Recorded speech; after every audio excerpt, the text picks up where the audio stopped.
Oke, selamat sore semua. Halo. Selamat sore, senang sekali hari ini kembali kemudian kita bisa beribadah bersama-sama face to face. Haleluya. Puji Tuhan, Saudara ya. Suasana yang kita rindukan sekian lama, Saudara. Kita sempat face to face 2 minggu yang lalu. Saudara, 3 minggu yang lalu, ya. 3 minggu yang lalu kita sempat face to face.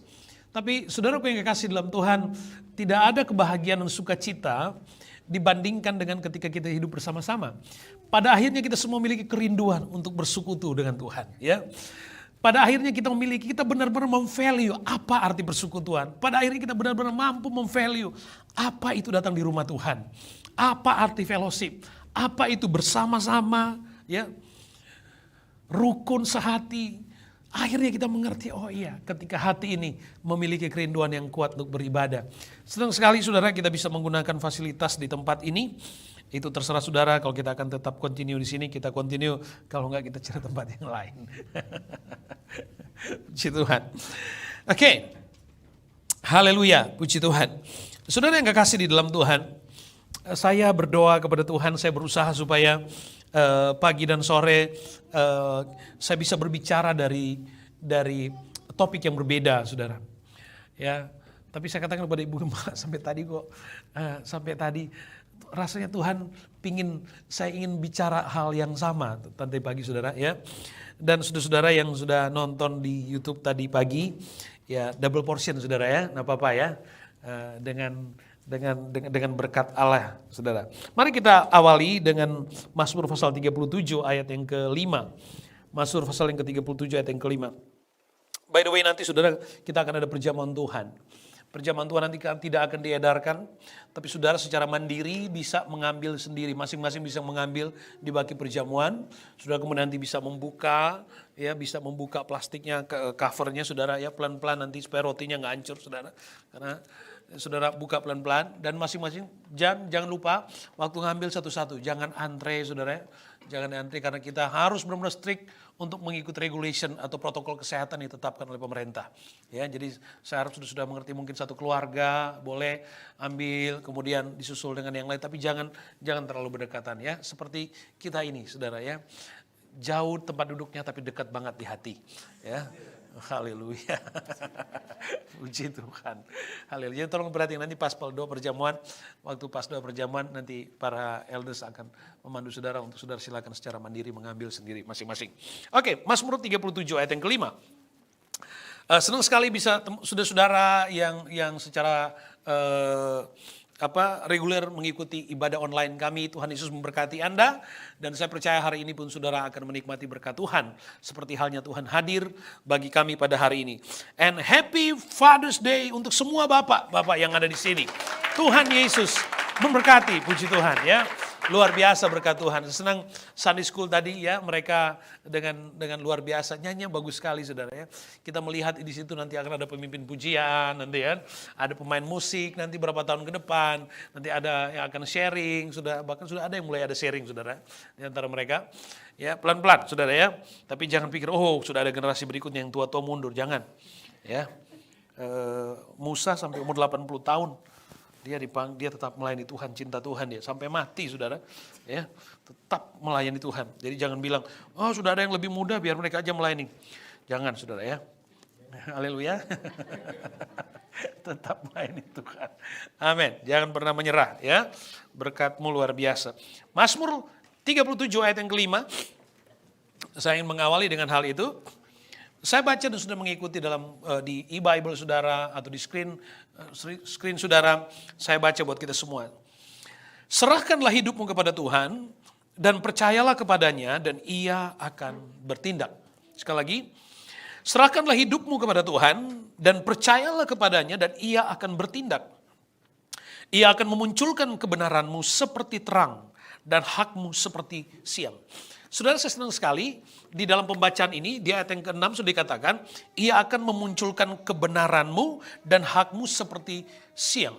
Jadi saudara, ada sebuah jaminan, ada kepastian yang Alkitab tegaskan buat kita, bahwa ada bagian kita, ada hak rohani kita, saudara, yang Alkitab katakan, ia akan memunculkan kebenaranmu seperti terang, kata firman Tuhan. Artinya, apapun situasi di mana kita mempertahankan kebenaran itu, sekalipun ada masa ketika kita mempertahankan kebenaran itu, sakitnya terasa di sini, ya. Tetapi saudaraku yang kekasih dalam Tuhan, ada masanya bahwa kebenaran itu akan muncul seperti terang. Dan itu jaminan. Jadi jangan pernah takut untuk hidup benar di dalam Tuhan. Jangan pernah takut untuk hidup dan memilih hidup benar. Amin saudara, itu penting untuk kita pahami. Kemudian dikatakan, ada bagian kita di mana hak kita, ya, di mana hak kita atau upah iman kita. Upah dari dedikasi iman kita. Jadi ada masanya itu semua akan berbuah. Kita akan merasakan, kita akan menikmati itu saudara, ya. Kita akan menikmati itu. Nah, saya langsung lompat pada pembacaan yang berikut. Ada banyak pembacaan hari ini saudara. Kejadian pasal 22 ayat 14.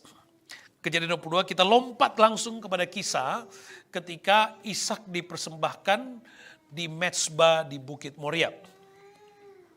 Dan Abraham menamai tempat itu, ayat 14, Kejadian 22 ayat 14. Dan Abraham menamai tempat itu Tuhan menyediakan.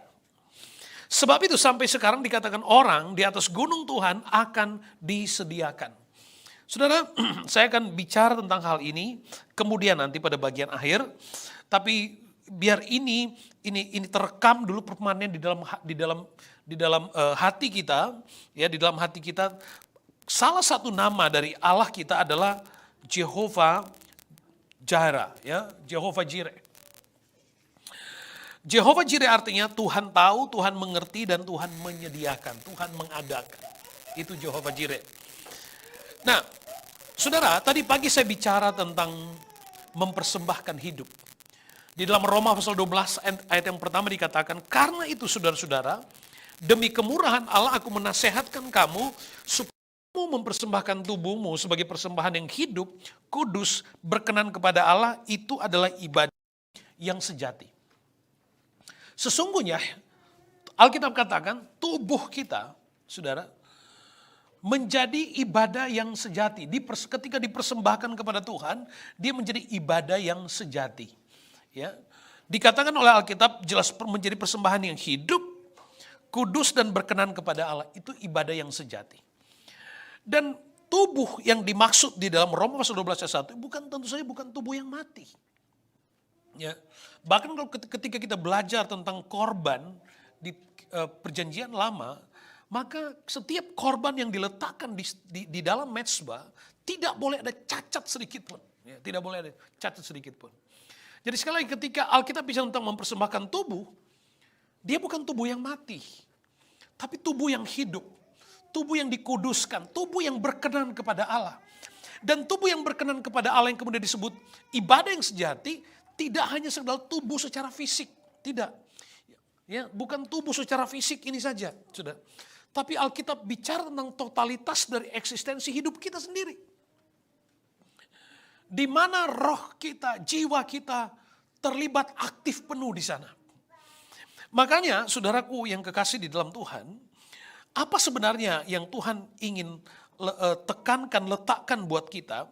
Kita harus mengerti sebagai orang yang percaya kepada Tuhan bahwa tubuh kita ini menjadi rumah dari jiwa kita. Ya, menjadi rumah dari jiwa, menjadi rumah dari roh kita. Dan kita dalam satu kesatuan disebut manusia, yang kemudian disebut manusia rohani. Dan yang dikehendaki oleh Allah adalah sepenuhnya dari hidup kita. Kita nggak bisa menjadi manusia yang terpisah sendiri-sendiri. Tubuh sendiri, jiwa sendiri, roh sendiri. Enggak, dia dalam satu kesatuan yang disebut kemudian manusia. Ya, disebut manusia. Ini yang dikehendaki oleh Tuhan. Nah, hidup kita harus menjadi persembahan yang berkenan kepada Allah. Di dalam ayat yang pertama tadi kita bicara tentang serahkanlah hidupmu. Percayalah kepada Tuhan, maka Allah akan bertindak. Apa yang diserahkan kepada Tuhan? Ya, apa yang kita bawa di dalam mezbah? Apa yang menjadi ibadah yang sejati? Apa, saudara? Kemudian ayat yang berikutnya dalam pembacaan awal kita, ayat yang ke-6 tadi katakan, ia akan munculkan kebenaranmu dan hakmu seperti siang. Artinya bahwa ada usaha yang sudah kita lakukan semaksimal mungkin. Ada tindakan iman, ada perjalanan percaya yang penuh, yang kita lakukan penuh total. Kemudian itu diserahkan kepada Tuhan, Lalu kemudian kita baru bisa menikmati ya buah iman kita, upah iman kita, hak rohani kita yang Tuhan sediakan buat kita.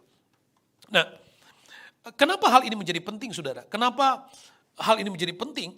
Karena banyak kekristenan yang tubuhnya ada di dalam ibadah, tapi pikirannya nggak di dalam ibadah. Tubuhnya ada di dalam ibadah, tapi pikirannya nggak di dalam ibadah. Dia sudah register memang, ya sudah register tadi. Tapi namanya di situ, tapi hatinya mungkin nggak di situ. Tapi di sini nggak, di sini semua ada di sini. Amin, saudara. Ya, saudara dan mereka yang sedang menyaksikan secara streaming juga hatimu ada di dalam ibadah. Puji Tuhan. Saya membangun keyakinan itu. Ya, saya membangun keyakinan itu. Haleluya. Saudara, jadi menjaga kesehatan itu penting, makanya kita hari-hari ini protokol kesehatan itu menjadi penting ya. Kita diminta untuk hidup sehat ya, bertanggung jawab secara mandiri, ada social distancing, pakai hand sanitizer supaya kita sehat ya, supaya kita sehat. Tapi perhatian Allah tidak hanya tentang tidak berhenti di situ.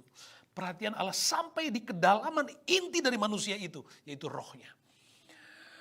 Saya pernah mengatakan bahwa cara kerja Allah dan cara kerja iblis ada di dua kutub yang sangat berbeda. Iblis dia mulai dari tubuh, dia menyenangkan tubuh ya dengan selera dunianya, dengan selera dosanya. Kemudian dia mulai menguasai jiwa dan mematikan roh. Tetapi Tuhan dia mulai menghidupkan roh. Ya, menghidupkan roh, menguasai jiwa dan mematikan kedagingan. Mematikan kedagingan. Nah, saudara yang kekasih di dalam Tuhan Yesus Kristus, maka sesungguhnya ketika kita datang kepada Tuhan, maka kita harus datang dengan keberadaan yang penuh. Makanya Alkitab katakan, Matius 22 ayat 37, kasihilah Tuhan Allahmu dengan segenap hatimu, dengan segenap jiwamu, dengan segenap akal budimu. Jadi kita nggak bisa berkata, Tuhan saya sudah cukup memberikan hatiku. Banyak kali kita berkata, hati kan Tuhan tahu hati. Iya Tuhan tahu, Tuhan tahu. Siapa juga bisa lihat hatimu? Cuma Tuhan. Biarlah kejujuran itu ada. Dan Tuhan mampu melihat kejujuran itu. Ya. Penting sekali bagi orang yang percaya kepada Tuhan, yang mengalami, yang menikmati haknya, menikmati upah imannya, menikmati kebenarannya, seperti terang, seperti siang. Adalah orang yang secara maksimal, penuh, total dalam perjalanan imannya, mempersembahkan, mengasihi Tuhan. Mengasihi Tuhan dengan segenap hati, jiwa, dan akal budi. Saudara yang kekasih di dalam Tuhan Yesus Kristus, Tuhan sedang membentuk kita menjadi manusia baru di dalam Tuhan. Ya, menjadi manusia rohani. Ya, manusia yang baru, manusia yang penuh dengan kemuliaan Allah, dikembalikan sama seperti ketika Allah baru ciptakan Adam. Penuh kemuliaan Tuhan, belum mengenal dosa. Ya. Dan pada titik itu kemudian sudah kita akan pulang pada definisi yang sama. Nanti seperti itu. Nah, kita diproses oleh Tuhan. Jadi sekali lagi, saudara, ketika kita hari-hari ini, saya selalu berkata, hari-hari ini kita butuh Tuhan. Tidak ada formula yang terbaik untuk kita bisa mampu mengatasi masa-masa sukar hari-hari ini. Selain kita mendekatkan diri kita kepada Tuhan dan total persembahkan diri ini dipersembahkan. Jadi persembahkan total. Hati kita untuk Tuhan, ya, jiwa kita untuk Tuhan, semuanya mengasihi Tuhan. Mengasihi Tuhan. Saudara, pada definisi yang lain kita punya istilah kan begini, saudara. Saya nggak di sana, tapi hati saya ada di sana. Ya, tapi pada konteks ini berbeda, saudara. Ya, pada konteks ini berbeda. Kita harus hidup seutuhnya sebagai manusia yang penuh untuk melakukan apa yang menjadi kehendak Allah. Kasihi Tuhan dengan segenap hatimu. Nah, sudah kita lompat dalam kisah di Kejadian pasal 22 tentang Ishak.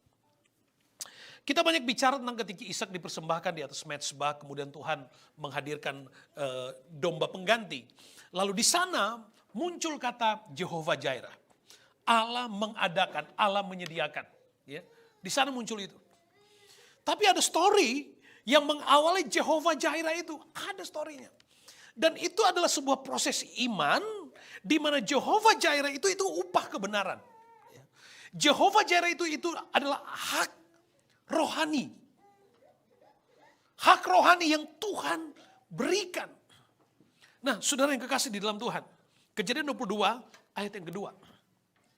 Dikatakan begini, ambillah anakmu yang tunggal itu yang engkau kasihi, yakni Ishak. Pergilah ke tanah Moria dan persembahkanlah dia di sebagai korban bakaran pada salah satu gunung yang akan kukatakan kepadamu. Tuhan datang berfirman kepada Abram untuk mempersembahkan Ishak. Ishak lahir ketika Abram berusia 100 tahun. Wow, 100 tahun. Ishak lahir, waktu itu Sarah umur 90 tahun. Ishak lahir sebagai anak mujizat. Alkitab menyebutnya anak perjanjian. Tuhan meneguhkan melalui Ishaklah keturunanmu akan diberkati. Dia disebut anak perjanjian. Dan Alkitab katakan bahwa Abram kasih. Tuhan tahu itu. Tuhan bilang begini, Abram, persembahkan Ishak anak yang kau kasihi. Kau kasihi. Abram sayang banget sama Ishak. Dipersembahkan. Nah saudaraku yang kasih, lalu kemudian Abram membawa Ishak ke Bukit Moria. Abram membawa Ishak ke Bukit Moria. Perhatikan, Ishak, kita banyak kali hanya bicara menyentuh tentang Abram dan ketaatannya sampai di Mezbah Moria. Tapi saudara, Ishak banyak kali kita lewati itu. Padahal karakter tentang Ishak itu bicara tentang gereja, ya, bicara tentang perjalanan iman, proses pertumbuhan rohani sampai kita mengalami Jehovah Jireh. Sampai kita mengalami hak rohani itu. Ishak lahir di keluarga yang takut hormat akan Tuhan. Dan karena dia adalah anak perjanjian, maka saya percaya Abram dan Sarah menceritakan kepada Ishak bahwa nak, kamu itu mana anak mujizat. Kamu itu hadir karena Tuhan. Papa 100 tahun baru kamu lahir. Mama 90 tahun baru kamu lahir. Jadi itu dijelaskan oleh Abram kepada Ishak. Jadi Ishak tumbuh sebagai anak yang dididik secara rohani dengan pertumbuhan iman yang matang. Saya berani mengatakan seperti itu. Matang. Karena dia anak perjanjian. Ada visi besar Tuhan melalui dirinya. Dia dipilih Tuhan untuk melanjutkan visi besar Tuhan. Tidak ada yang salah dalam kehidupan Ishak. Dia tumbuh dewasa. Dan Ishak pun mengerti banget bagaimana ayahnya begitu sangat menghormati mezbah. Bagaimana Abram membangun mezbah, bagaimana Abram memilih korban yang terbaik untuk diletakkan di atas mezbah. Ishak tahu. Ishak sadar itu. Dan nilai-nilai itu diturunkan oleh Abram kepada Ishak. Saya suka tadi, anak Sunday School bilang, thank you for supporting me relationship dengan Tuhan. Ya, bagus itu. Orang tua menurunkan nilai-nilai rohani kepada anak. Itu sebenarnya makna Father's Day hari ini. Orang tua harus menurunkan nilai-nilai rohani kepada, supaya anak bisa meneladani itu. Anak bisa meneladani itu. Nah, saudara yang kekasih dalam Tuhan, itu semua dilihat, diperhatikan oleh Ishak. Dan dia tumbuh dalam atmosfer spiritual yang begitu sangat kuat, saudara. Kuat banget. Dan kemudian waktu Abram panggil, nak, ayo kita ke Bukit Moria, kita mau bikin mezbah karena Tuhan suruh. Ishak ikut. Dia ikut. Dan Ishak adalah anak yang menghormati orang tua, itu pasti. Dia ikut. Pada satu titik, saudaraku yang kekasih di dalam Tuhan, kalau kita baca seterusnya, di dalam ayatnya yang ke-6. Lalu Abram mengambil kayu untuk korban, maaf, terlewati.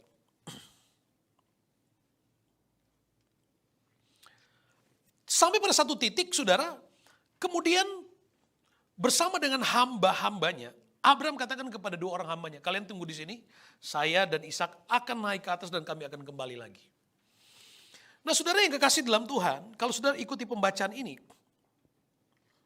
ayat yang ke-6, lalu Abram mengambil kayu untuk korban bakaran itu dan memikulkannya ke atas bahu Ishak anaknya.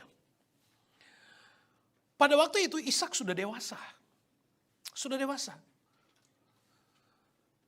Kayu untuk mezbah, Abram taruh di atas bahu Ishak untuk Ishak pikul. Berarti Ishak bukan anak kecil lagi, dia sudah dewasa. Dia sudah dewasa.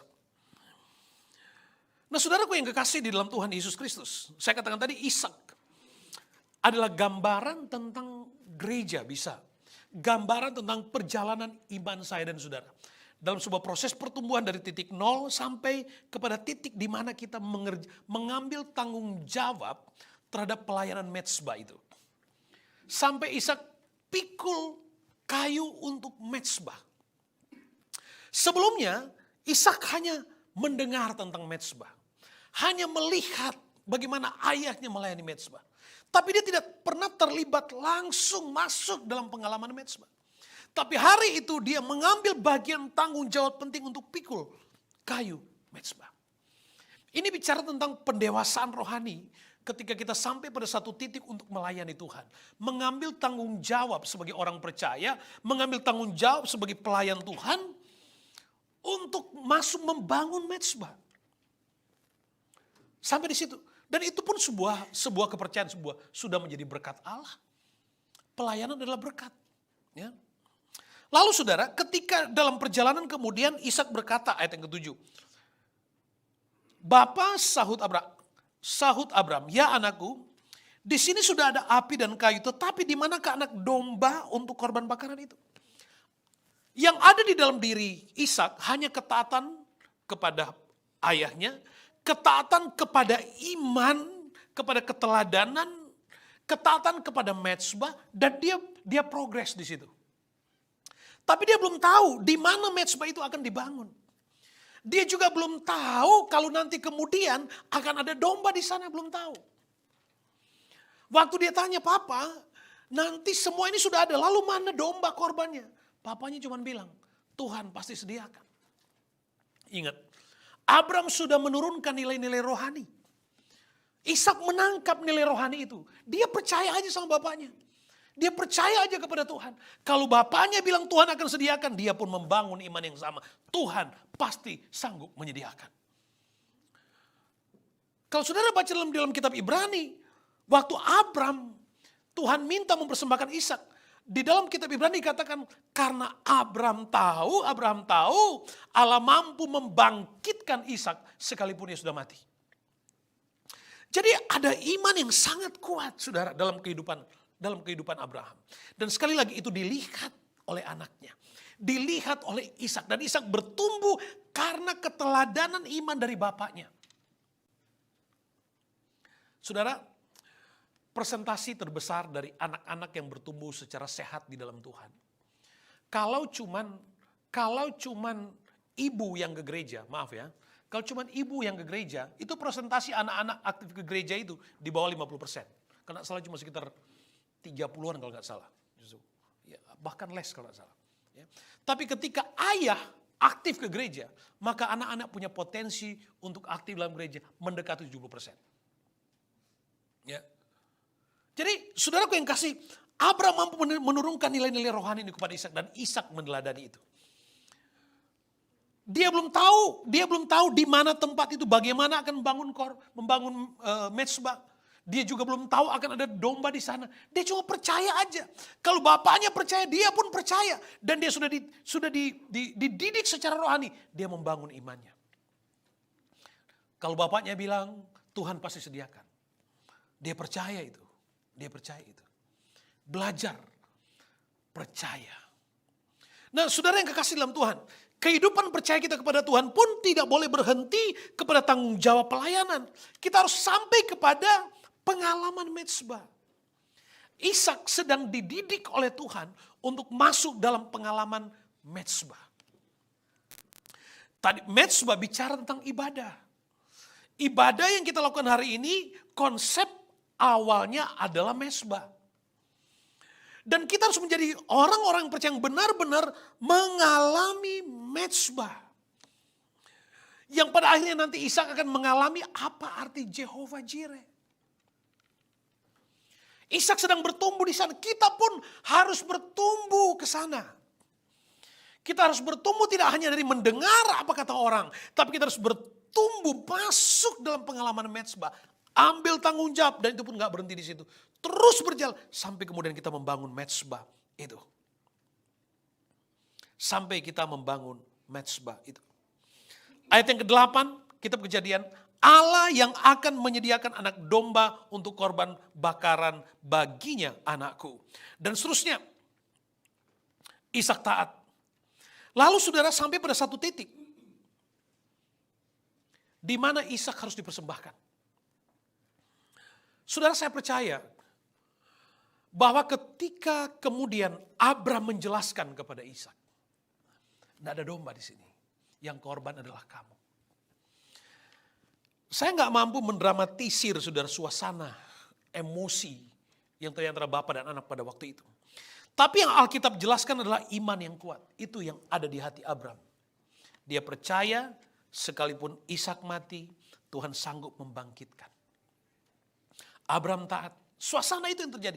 Jadi imannya jauh lebih dominan daripada suasana emosional antara bapak dan anak. Anak yang akan dipersembahkan, bapak yang akan membunuh anaknya.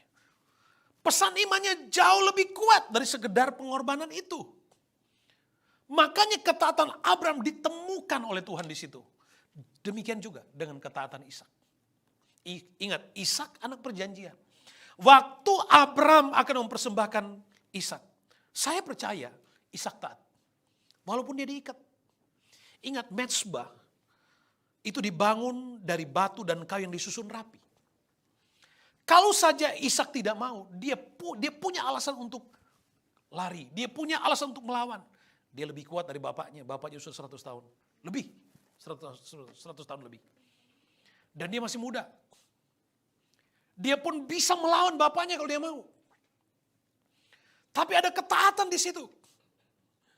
Dia sampai pada pengalaman mezbah yang kemudian pada akhirnya di atas mezbah dia hanya berkata, "Iya, jadilah seperti apa yang Tuhan mau." Dia total surrender kepada Tuhan, menyerahkan dirinya kepada Tuhan untuk mengalami Tuhan. Yang sebelumnya dia cuma dengar dari bapaknya bagaimana kuasa mezbah itu mampu menghadirkan mujizat. Sebelumnya dia mendengar pengalaman-pengalaman yang diceritakan oleh ayahnya bagaimana Tuhan hadir dalam perjalanan hidup ayahnya. Bagaimana Tuhan hadir di dalam tokoh-tokoh Alkitab yang sebelumnya. Dan Ishak taat. Saudara, untuk menjadi taat penuh di dalam mezbah, itu bicara tentang ketaatan dalam ibadah. Ketaatan penuh di dalam ibadah. Ingat, kita sedang bicara tentang ibadah yang sejati, bukan tentang hanya register, datang duduk, dengar, nyanyi, tidak berhenti di situ. Tapi semuanya, hati kita dipersembahkan kepada Tuhan, jiwa kita, roh kita, semuanya kepada Tuhan. Itu bicara tentang persembahan Ishak. Dia dengan secara sadar, rela, ada di atas mezbah. Bahkan dia sempat melihat suasana ketika detik-detik Abraham menghunuskan pedang untuk membunuhnya. Dia melihat itu, saya percaya.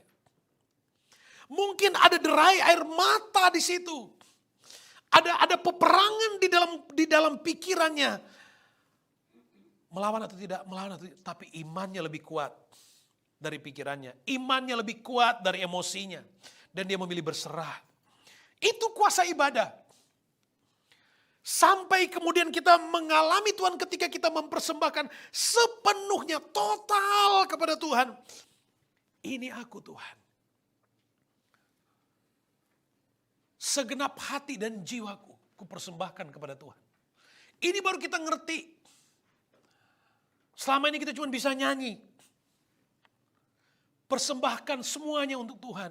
Kaulah segalanya di dalam hidupku. Kita suka nyanyi itu. Inilah hidupku. Ya, kuserahkan semuanya. Tapi kita baru sampai di pikul kayu untuk mensupport mezbah, mensupport ibadah. Tapi saya ingin mengingatkan kita harus bertumbuh lebih dalam, lebih jauh. Sampai kita sampai pada satu titik, Tuhan, terserah Tuhan. Jadilah kehendak Tuhan. Jawaban itu ada di sana. Mujizat itu. Waktu Abraham, waktu Ishak taat, Mereka di dalam pikiran mereka, saudara, ada peperangan, tapi sekali lagi iman mereka jauh lebih kuat dari itu. Keyakinan mereka jauh lebih dalam. Sehingga mereka berserah. Sekalipun Abraham sempat, aduh gimana nih anak saya, tapi karena imannya. Dan saya suka Ishak yang pasrah. Udahlah. Udah Tuhan, jadilah seperti apa yang Tuhan mau. Ingat, dia anak perjanjian. Apakah begitu sederhananya akhir hidup dari Ishak walaupun nanti kemudian dia dibangkitkan? Gak berhenti di situ. Lalu kemudian ketika Abraham mau membunuh Ishak, Alkitab katakan suara dari sorga dan malaikat Tuhan katakan begini. Abraham, jangan kau apa-apakan anakmu itu. Itu dulu Tuhan bilang. Baru Tuhan bilang, sekarang aku tahu engkau tidak segan-segan mempersembahkan anak. Tapi bahasa awal dari sorga bilang begini. Jangan kau apa-apakan anak itu. Penyembahan, persembahan. Kehidupan Ishak yang penuh surrender kepada Tuhan itu menarik simpati sorga. Lalu kemudian Alkitab katakan, Abraham menoleh, dia lihat ada domba untuk dipersembahkan di atas mezbah. Lalu Abraham katakan, dia memanggil nama Tuhan dan menamakan tempat itu Jehovah Jireh. Di dalam ibadah kita sebagai orang yang percaya kepada Tuhan. Sekali lagi saudara, saya bersyukur Tuhan membawa saya pribadi menikmati ini saudara. Ingat, ada hak, ada upah iman. Ada hak rohani kita. Tapi semua itu akan kita nikmati, kita alami. Alkitab katakan seperti siang, seperti terang. Artinya ada proses malam mungkin, ada proses malam, ada proses gelap yang sempat kita lalui. Tapi Tuhan berjanji ada waktunya siang, ada waktunya terang. Di mana itu menjadi upah iman, itu menjadi hak rohani kita. Asal kita sampai kepada titik kita berserah. Aku berserah pada Yesus Juru Selamat, aku berserah. Saudaraku yang kasih dalam Tuhan, jangan pernah takut berkorban untuk Tuhan.